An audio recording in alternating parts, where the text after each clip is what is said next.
1.800'lük komplektimizni 6.300.000 so'm etganmiz. Dastavkamizga chiroyli qilib, hamma narsani lyuksundan taxlaganmiz. Xudo xolasa videoni oxirigacha ko'rsangizlar, chiroyli qilib tushuntirib beraman. Videoga like bosib, chiroyli komment yozib qo'yasizlar. Inshaalloh sizlarni o'zingizga yetkazamiz. Dastavkamizga keladigan bo'lsak, Kiberry'dan bo'ladi. Rangini qaranglar, xaki svet. Balonlari Rama originali bo'ladi.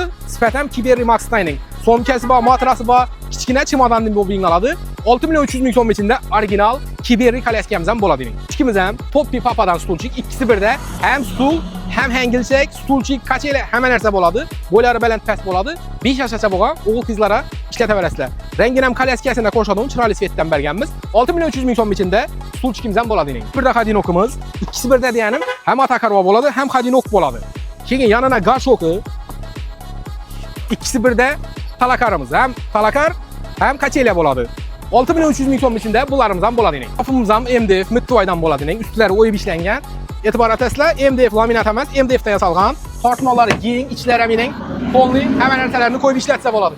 Eshiklari vakuumli, ruchkalari ichida bo'ladi, borganda qistirladi. Sifat ham zo'ri bo'ladi. 6.300.000 so'm ichida 3 eshikli MDF shkafimiz ham bo'ladi. Beshikka qaranglar, yaldirab turishini, tullarini zo'ri, ichi qator, beshikning ichida polli hamma narsasi komplekt, tayyorlari qistilgan. 6.300.000 so'm ichida komplekt qiyo beshikimiz ham bo'ladi. Belanchakimizga keladigan bo'lsak, elektronli belanchak. Hozir avvalni belanchaklarni olib o'tdilar.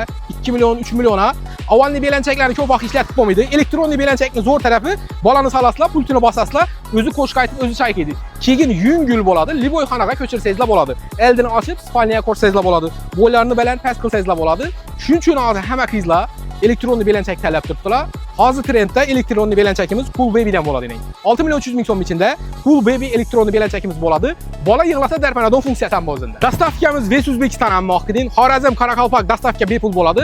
Qolgan hamma viloyatlar ham jo'natamiz. Uning uchun bizlarga telefonlashib, videolarimizni tanlab, telefon urib, zakazlaringizni bersangizlar, bemalol kelishilgan kuniga yetirib turibmiz inshaalloh. Buxoro, Samarqand, Navoiy, Qashqadaryo, Surxondaryo, Sirdaryo, Toshkent, Navoiy hamma joyga bor dastavkamiz. Uning uchun telefon qilib, zakaz qilishlaringiz kerak bo'ladi. Bizda kanalimizda toza yangi ko'rib turganlar bo'lsa, обязательно подписка bo'lib qo'yinglar. Sababi bizlarni yo'qotib qo'ymaysizlar. Eldinglaringizdan chiqqanda podpiska bosib qo'ysangizlar, keyingi toza chiqqan videolarimiz birinchi sizlarga ko'rsanadi. Hammangizni xudo xolasa do'konimizda kutamiz. Inshaalloh sizni o'yingizga yetkazamiz.